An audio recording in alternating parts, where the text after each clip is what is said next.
amma da sauran kallo rana da madi zai bayyana. Azuma Didi ba da tambayar da shi Awal ya yi. Na'am. Ɗazu a cikin bayaninka ka ce duk duniya babu wanda ya kai ɗan Najeriya haƙuri. To amma a bayanin nan sai na ga kuma kaman anya ba zai jiwa wakila babu wanda ya kai ɗan Najeriya sanin 'yancin kansa? Wallahi ya san 'yancin kansa ɗan Najeriya amma kila 1/100 ya sani 'yancin. Kishi 99/100 wallahi ba mu san 'yancin mu ba. Ai da talakan Najeriya ya san 'yancinsa. Ai da ba a kawo yanzu ba wallahi. Ba haƙuri bane ke. A'a rashin sanin 'yanci ne wallahi. Akwai haƙuri daban, akwai kuma rashin sanin 'yanci daban. Akwai wanda ya san 'yancinsa an tauye mai 'yanci amma yana ganin kawai ya haƙuri saboda abin ya fi ƙarfinsa. Akwai wanda bai da haƙuri ya san 'yancinsa ba kuma abin da zai iya bai da ƙarfi bai da dabara bai da bai da mafiya bai da mafaka sai zuwa wajen Allah. Wannan shine bambancin da kamata gane. Amma inda zaka san 'yan Najeriya muna da ba mu san 'yancin mu ba. Mu ɗauki ƙasa ɗaya ta duniya, ƙasar Norway. Ƙasar Norway ita ce ƙasa ta uku bayan Rasha, bayan Qatar. Duk duniya ba wanda ke ƙasar Norway arziki na gas. Duk duniya. Amma da yake Allah ya taimake su, wallahi da shugabanni waɗanda suke jin tsoron Allah, shugabanni masu ƙana'a, shugabanni masu kirki masu hangen nesa, barkaci abin da suka yi. 1990 sai aka taru tsakanin shugaban ƙasa, 'yan majalisa, 'yan ƙwadago, 'yan makaranta, ƙungiyoyin samari, ƙungiyoyin mata suka zauna a kan tebur kamar da muke zaune a nan. Suka ce to ga arziki Allah ya bamu na gas ba sai ya muka yi ba, kyauta ce daga Allah. Tsakaninmu da Allah ba mu kaɗai ke da ƙasan nan ba, akwai 'yan ƙasan nan yanzu akwai masu zuwa nan gaba.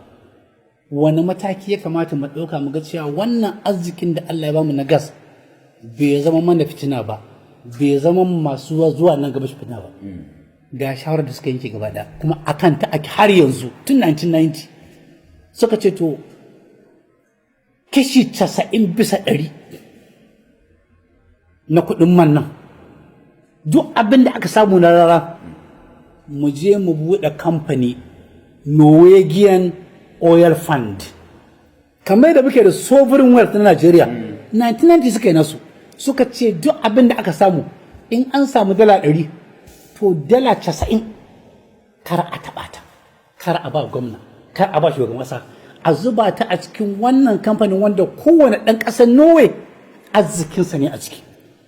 Suka ce to kuma wannan kishi 10 da ya rage wanda aka ce a raba, shi kuma kishi 70 na wannan kishi 10 ɗin a tabbata an kashe shi a wajen harka ta ilimi, harka ta lafiya da harka ta hanyoyi.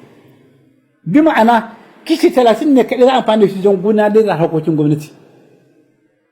Wannan kishi 90 da aka ce a tara sai aka ce me za a yi da shi, sai aka ce a je a yi ta sema ƙasar Norway manya-manyan hanyoyin hannun jari ko ina a duniya, kuma a je a sai mata gidaje a inda gidaje ke da daraja ke da tsada.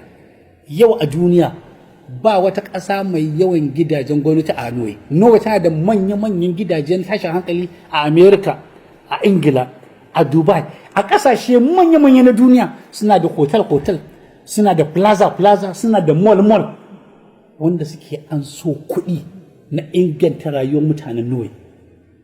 Yau kowa ɗan Norway idan ka diba ga adadin kuɗin da aka tara ɗin nan kowa miloniya ne. Duk wanda ka ɗauka a Norway ko yau aka haife shi an mai tanadi shi miloniya ne. Kullum suna cewa kuɗinmu ba kuɗinmu ba ne yanzu, kuɗi ne na masu zuwa hannun gaba, shi yasa muke tara masu kuɗi. Ba a yi almubazzaranci da dukiyarsu ba, ba a yi almubazzaranci da kuɗinsu ba. Sun samu rara mun ga inda rara ta yi. Mu kuma tun da aka yi yaƙi na Saddam, aka yi yaƙi na Iran da Iraq, aka yi yaƙi na Libya, ake samun rara kuɗin mai. Amma mu da gaskiya wannan rara kuɗin mai mu dai ba mu gani ba. Kila wasu suke gani a inda muke mu makahi, kila mun makance ba ma gani amma ga mu da idanuwa. kila masu jagorancin nan sun fi mu dubara, sun fi mu wayo, sun fi mu tattali, kila sun kai mana kuɗin nan ne ƙasashen waje, nan gaba kila mu same su. amma da sauran